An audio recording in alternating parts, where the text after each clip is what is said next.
Hello, hello, everyone, and welcome to the Healthy Living, Happy Life podcast. I am really excited today. I have my first guest, and I believe she will be one of our recurring guests throughout. So I'm very, very excited to introduce you to Amalia Natalio. She's a relationship guide, spiritual teacher, and author, and she will talk about all of that during our conversation today. Amalia is the founder of Karmic Kindness. She is a spiritual advisor and intuitive coach who supports her clients in pinpointing and shifting undesirable life patterns, utilizing her divine channel, the wisdom of astrology, human design, soul contract, gene keys, hypnotherapy, and more in her bespoke Soulful Life program. Very exciting. Bespoke Soulful Life program. Ooh. Hello, Amalia. Welcome, welcome. Hi, Denise, and thank you for having me on your show. I'm super excited and would be happy to share about my bespoke Soulful Life program. I was trying to find a word that would sum up the fact that it was customized to you and very much catered to what you need and what's happening in your world. And that was the best word that I could find. And it was also one that, I don't know, it kind of reminds me of the classy days of going to the tailor and getting a bespoke suit and, really feeling like your best self in this custom made outfit. And that's the energy that I would like to bring to the work that I do with my clients. So thank you for noticing Absolutely. the word. Yes, that is and it's a unique word because it's not one that we use very commonly today. So I think that's important for people to remember, like, this is what this means. It's about the client. You are, and I always think this as a coach, we are kind of a conduit for our clients' success. Sure, absolutely. And so it is about what their needs are. And the beauty of all of the trainings that we do and certifications is we have this beautiful toolbox, filled with different tools, if you will, to really support each person individually along their journey. So I'd like to start with your journey. How this is such an incredible it's interesting, it's incredible, it's almost mind-blowing how many pieces you have included in your program. So I'd like to know, how did you even get interested in spiritualness and this concept of your karmic kindness? Okay, so a few questions in the one question, big questions. Yes, I tend to do that. So, thanks, Denise. I'll probably be talking for the rest of the podcast about all these Great. things. You can just sit there. Your job is easy. I will try to keep it somewhat summed up. So, basically, karmic kindness was born from a period of time in my life when I was just looking for some sort of bigger picture for myself, like how I could make an impact in the world. I was married for 25 years, 4 children, and I'd spent the majority of that time focused on my family and their upbringing. Had the very fortunate ability to stay home and with my kids, so worked at home, but also worked within the community and helped my husband at the time with his business. And so I was very busy with those things until I had a significant jaw surgery. And most people think, oh, like going to the dentist and have a little procedure. It was a 9 hour in the hospital for 4 days, could not eat food for 3 months unless it was blended and in a syringe, and about a year before I was able to actually resume the semblance of a normal life. And during that time, I had my mouth wired shut and I wasn't able to speak. And I was kind of forced to be with myself and to not talk, to really listen. And when I would communicate, I would have to do it very mindfully, very thoughtfully. I'd have to really want to communicate something because I would have to write it or sign it or type it or some other form of communication other than this beautiful way of using my voice. So during that time, I realized that's the real key time when I realized I really wanted to do something more. And karmic kindness was born from that. There's a lot more to that story, but it was born from that period of time. And it started off as a a jewelry business. So I was creating custom pieces of jewelry for people based on what their needs were. So, kind of bridging the spiritual, the material, and then the energetic worlds, and giving people a place to have support that they needed, to have a visual reminder on their wrist or around their neck, that they could tap into the energy and the support, and a reminder that they had that support. And what I found was that in that process, I was spending a lot of time with people, talking to them, listening to them, sharing strategies, sharing things that I knew that worked for me or from my different experiences in my life. And I realized this price point for a single bracelet and the hours of time I'm spending are not matching up. So the entrepreneur in me decided I needed to change the business model, and a series of events happened where this became what karmic kindness is. And the way I see it is we're all coming together. I always say we learn from one another. This is a prime example of that, coming together. And karma to me, that's a whole nother topic. But the reason I chose karmic kindness is because when you think about karma, it's a balance. That's the way I see it. So you're balancing the scales in a way. And what better way to balance the scales than with kindness? And one of the key elements of my jewelry business, and it's still an element today, is a portion of the monies that come into karmic kindness go back out to charities and projects that I feel passionate about. Polaris being one of them, which is a very, very supportive structure for human trafficking. And so that's a big one for me. So that's a big place. So it's like this full circle balancing of the scales giving. And that's the reason I came up with that name. That felt very resonant with me. And then because of that journey and that all these pieces of the puzzle that came together, it then morphed into this more of a spiritual coaching strategy, along with bringing in elements of the physical body, bringing in elements of earth medicine, like flower essences and plants that are very supportive. And when it comes to the spiritual, I talk about, a divine channel and an intuition. It's something that I didn't realize was a gift, or I kind of didn't really think about other people not doing it. And even when I was in high school, I had this ability to receive information through my dreams. So, as teenage girls, we would have all kinds of boy problems or things going on. And my friends would come to me and say, "Hey, Amalia, help me with this. What should I do with X, Y, and Z situation?" And I'd be like, "Well, let me get back to you." And I would ask in the dream world, and I would receive an answer, and I would share the answer with them. And I did this for a number of years until I was about maybe 15, 16 years old. And I realized nobody else is doing this. And I felt really weird. I did not want to be the outsider. I wanted to be normal, just like everyone else. So I made a conscious choice to turn that off. And that Oh, was definitely, I feel like there's pivot points, choice points in everyone's lives. And that was one for me. And then another one was later in life when I decided to go into this business and then make some marital changes and all of those things that we'll likely talk about over the course of our conversations. Just a really big time that led to where I am now. it's amazing.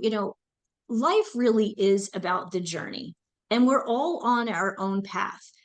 And the path, I used to do a podcast with my friend. We called it the crooked climb, because there's nothing that is just straight, like corporate ladder or, path from here to there.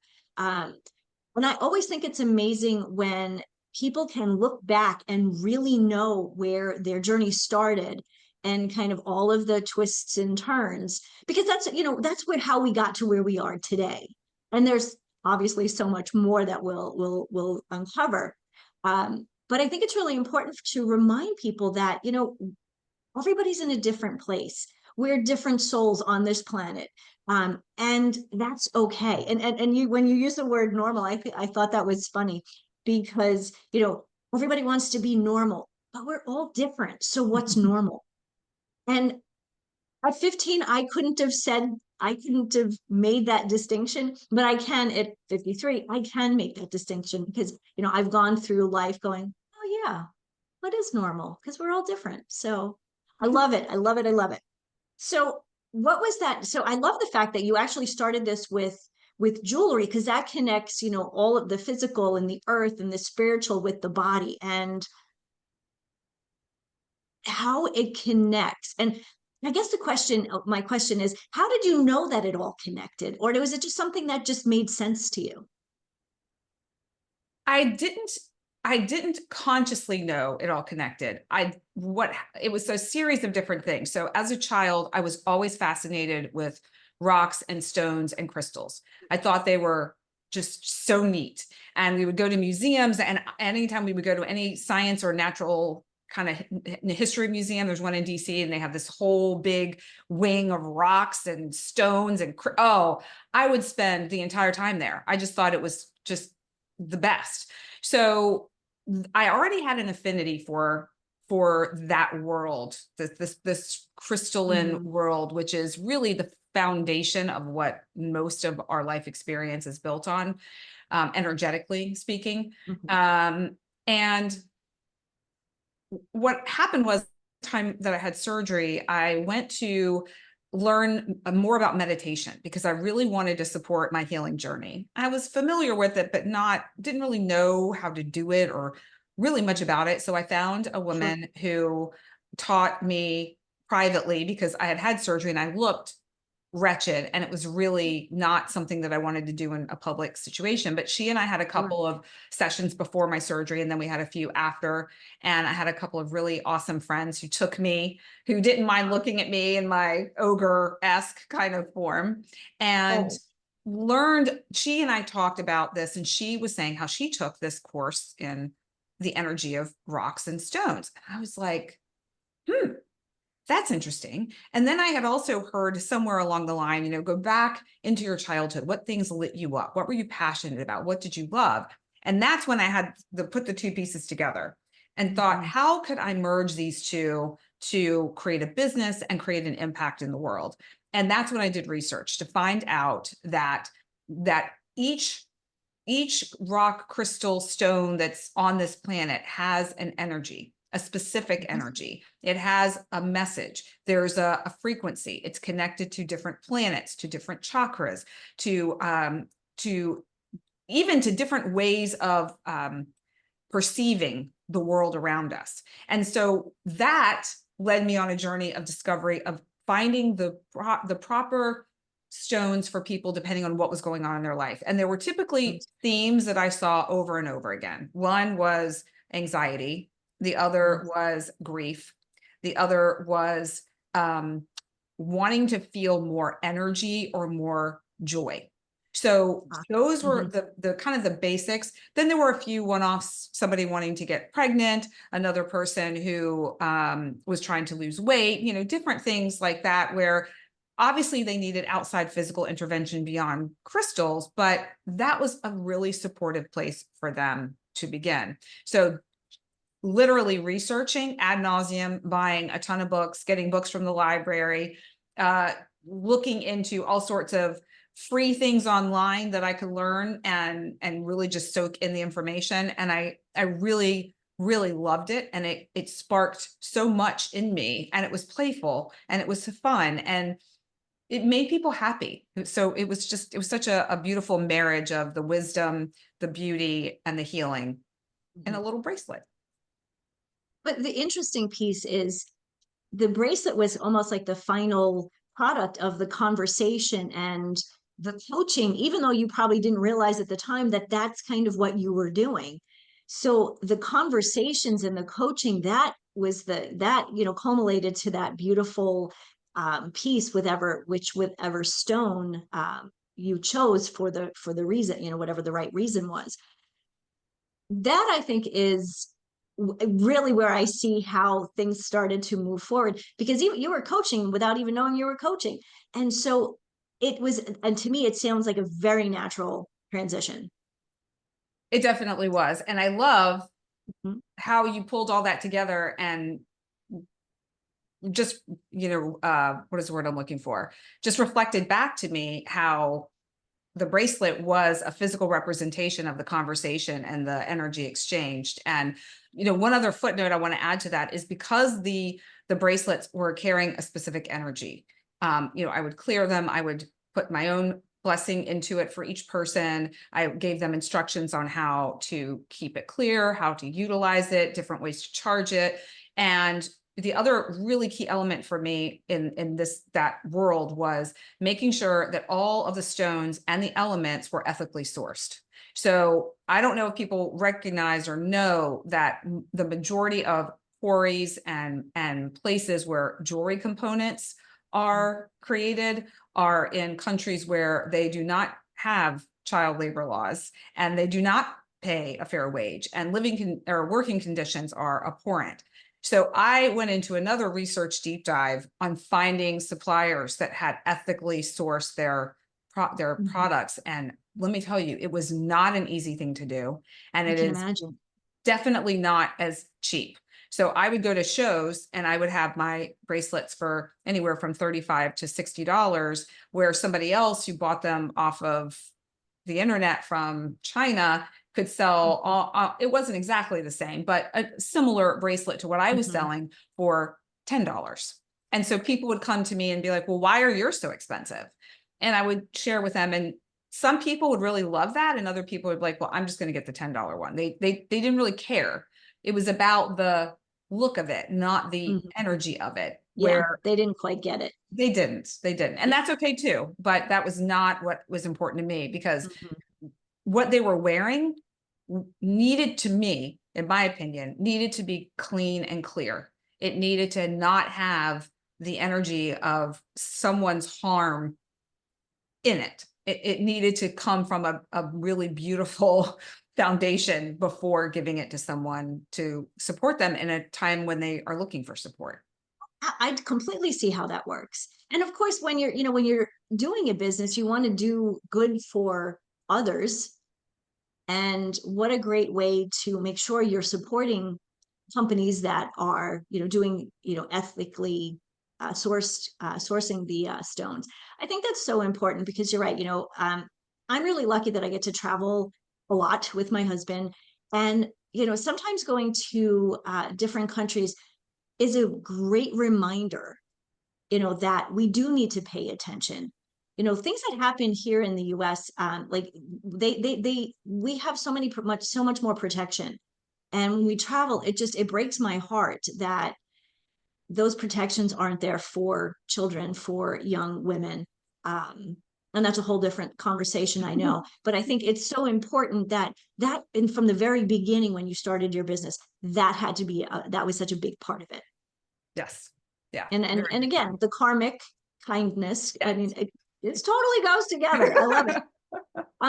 So let's talk a little bit more about this spiritual relationship. Let's dig deeper into the spiritual relationship in your business when you're working with clients, or if you want to share more with about your story. You know, the spiritual relationship to the stones and to the universe and whatever we choose to call our higher power. I'd love to hear more about your thoughts there and how that has moved forward or moved you forward in your business. Wow. Well, I will say the spiritual part of my work is very much connected to the spiritual part of me. They're almost one in the same, because especially now that I've transitioned more from the jewelry part into exclusively working with people, either one-on-one, in groups, either workshops, retreats, all the different varieties of ways that I might connect with people. The spiritual aspect is so intricately connected with all of it, and everyone that comes into contact with me. So, and I'm not saying that from an arrogant place. It's with anyone, anyone that has, we all have a specific energy, and we may have been talking about this before we started recording, about how we're all very unique individuals. We all have, our own strengths, our own areas of improvement. I don't like to say weakness because I don't feel like any of us are weak. It's just there are certain areas that are a little more developed, maybe some that could use a little more support. Um, I love and that. and we also each come to each other with the opportunity to learn something about ourselves, to learn something about the other person, and to support each other if we choose to. And I think that's the key part, if we choose to. The Mm, mhm, spiritual perspective on all of that is very helpful, in my opinion, because we begin to see each other from the lens of the whole versus the lens of separate Denise and separate Amalia. And when we look at, well, when I look at a client and I look at them through any of the one of the lenses of spiritual science that you mentioned earlier, astrology, human design, gene keys, soul contract, even galactic astrology, we can go back and find your galactic roots, which I always find really fun. There's all these different ways that you can begin to see yourself outside of the conditioning of your upbringing, your culture, your religion, your geography. And you can begin to see the facts that the things inside of you that are looking to come out, that part of you that wants to bust free and feels this excitement and maybe a little anxiety around the anticipation of something new, but yet the excitement is bigger. mhm. Sometimes we need a little bit of a spiritual nudge. So you might need somebody to tell you, hey, you know what? I'm looking at your chart and I can see that you're meant to be on a stage and that you're meant to share your story. Well, meanwhile, there's old fear. I also think of karma as old fear. There's old fear from other lifetimes, if you believe that mode of thinking, that you come in this life with that maybe keeps you from speaking. And I'm literally talking about myself because that's an easy thing to talk about. Um, I came in with this very shy, quiet, reserved type of personality. I did not want people to even notice me. However, Mm, I have a Leo son, and Leo is very big and bold, and here I am. And so yep. it's just a very funny um, experience to have when you're this super shy person who would like to be able to talk and share and also connects with the jaw, which we can talk about in a moment, Mhm. but you're scared. And it's Yeah. this deep fear that comes from lifetimes of speaking out potentially and being harmed, Mhm. not being respected, being shut down, a multitude of different reasons. But yet there's this other part of you that's like, no, you're here to be this big, bold person. You're here to make an impact and a difference in this way. And so when I learned these things about myself, it gave me kind of like a permission slip or okay, I can just relax now because I now understand that tension that was happening within me, but where Mhm. I didn't understand it before. So I feel like looking at it through the lens of spirituality in that way can be really helpful. That's so interesting because it's not something that we're taught. So often it's when, it's once we get out of high school and college and we're in a career and kind of in the middle of our life that we start understanding that more. There's more to understand about ourselves, about the world, about the universe. Um, and this is I'm kind of listening and I'm like, wow, because this is something that I'm just really starting to explore myself. Do I understand the things that I've been learning? Not really, but that's the beauty of chatting and meeting other people because we are, we learn from each other. And literally, I'm like, wow, there's you. This is cool. Now I understand. You just bought your story. There's always been. I've always been someone who, I'm a bit of a leader. I'm not necessarily an A type A personality. Maybe I'm an A minus or B plus. I don't know. Um, but I've always had the desire to be on stage and to be in front of people and to tell, these are my thoughts, but never necessarily me saying it. I might tell someone, oh, I had this really great idea. And, oh, we should talk about this at a meeting and, business meeting. And rather than me say it, I'm like, I encourage the other person to say it. Because then now it Mm, becomes their idea. even though it was my idea, my thought. And so part of me was like, well, but I allowed that to happen because I didn't, and now I understand kind of that push and pull um, concept inside of me. Man, I wish I knew this when I was 30. No, 20. Well, I feel like there's so many younger people that are in the world now that have a much broader perspective and a willingness to see things from a different vantage point, where I feel like, I mean, and listen, I have clients of all ages, you know, from late teens to 70s and everyone in between. So I don't think it's necessarily an age thing. It's a willingness thing. And the thing I notice is, you know, I have, you know, my kids are 21 to 30 years old. I have 4 of them. So there's, you know, 21 to 30 and in between. And talking with them and hearing their perspectives is really interesting because they each, even though they all grew up in the same household with the same parents, they have very different perspectives on things and different levels of interest in seeing outside what they're used to. And so then I just look at their charts and I can see exactly why one child is interested, another child could not care less, another child is like, all right, if because you're interested, mom, I'll listen for a few minutes. And then another one who's like, all right, yeah, give me a little more. So it really depends on the child, I think the sex, I think the birth order, but also the spiritual chart of the person, their soul expression has a huge Mhm. uh, impact on Yeah. how they experience their lives. And I think there's so much, it's the access is easier now. You know, when we were growing up, yeah, there was books about spirituality and all of the pieces, um, you know, that you talk about, astrology, human design, all of those things. But you kind of had to go to the library and find it, or, you know, go through the bookstore. And if it wasn't something that you really had any background in, you were kind of, it was like kind of like finding a needle in a haystack. Is this a good book? So now with information, you know, there is so much more information. And this is one of the positive things I think about with social media, is we can learn about new things and explore on our own. And so I think that's really an important piece. But just listening to you about your kids, I can see that this very similarly with my niece and my nephew. And it probably better than my sister can because I can see things, you know, from a Mhm. different perspective because I'm not in the situation.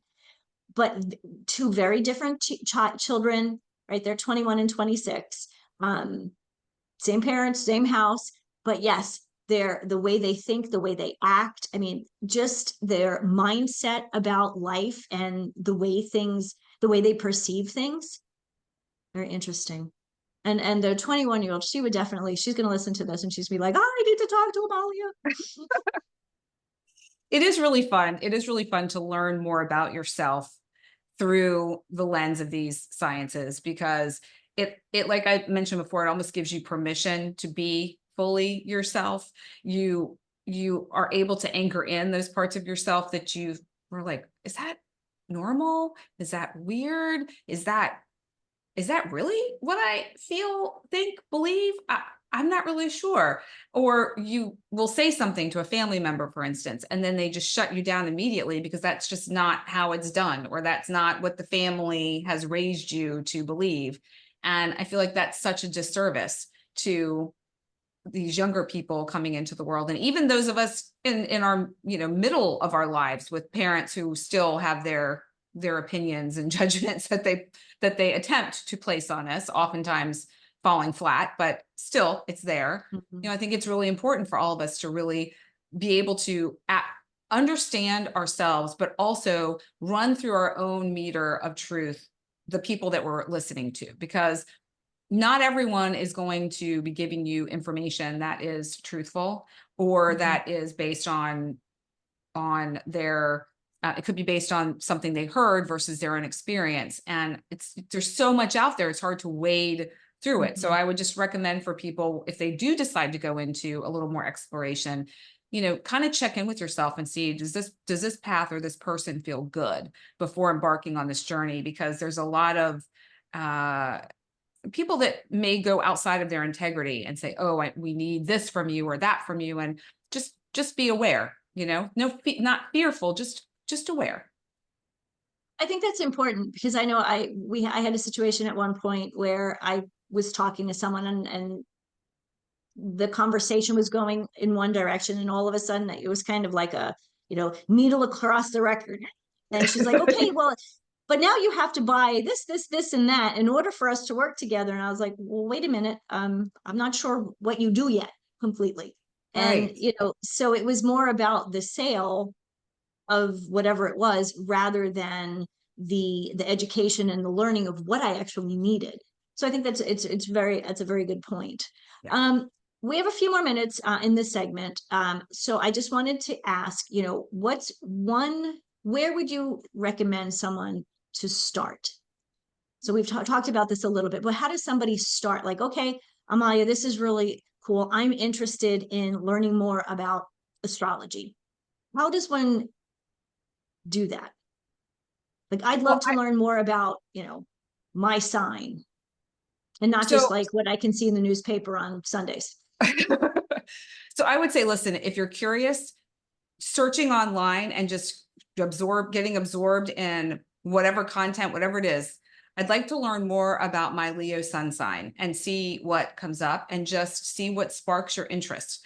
If you're looking to understand something in your life, let's just say you're in going through a transition, or there's a challenge that's showing up for you, whether it's relationships are my jam, but it's not just intimate partnership relationships, it's relationship with yourself, with other people. And that could be an intimate partner, a family member, your child, a parent. It could Mhm. also be the relationship with your body, the relationship with the universe, the relationship with money. So all different ways.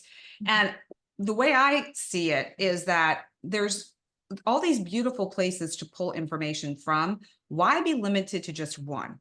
So whenever I do a session with someone, I'm pulling charts from all of the spiritual sciences that I am familiar with, and pulling from each one whatever they need based on what's going on in their life. So that's how I operate. So if somebody's looking specifically to learn about astrology, or they want just a regular old astrology or human design reading, I'm probably not your person, because I'm looking at all of these things in order to give you the most valuable information possible. And there might be one modality that I focus on more than the other, or maybe two. Just because we're looking at all of them doesn't mean I'm going to be sharing all of them.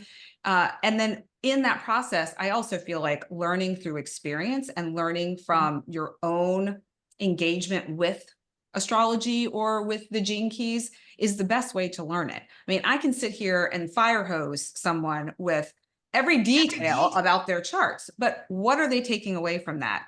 Mm, Maybe one or two tiny pieces that they may or may not integrate into their life. And so that was not really as valuable a resource as it could have been. right. So I just approach it differently in terms of, I want you to walk away with a better understanding of yourself, with action steps that you can take in order to help you move through whatever is going on and support you along the way, which is pretty much my Soulful Life program. And I was going to say, we go back to Bespoke, the Soulful Life program. yes, exactly. I love it. We've gone full circle there. And next time, we are going to talk more about relationships and the spiritual relationships, which you just mentioned, all of those different types of relationships. So that's going to be a great next session. So for those of you who are listening, stay tuned. Amalia, before we go, please let everyone know how they can find you. I would be happy to. So you could find me at Karmic, Karmic, kindness, KINDNESS.com. And just for your listeners, Denise, I am going to offer a taster session, which is basically a 30 to 45 minute session where they get a little taste of what I do. And they'll fill out a form, and it gives me all the information. I can run the charts and what they're specifically looking to better understand or work through. And it gives them a better understanding about what is happening in their life, but also what I do. And then they can determine if that's something they want to go forward with.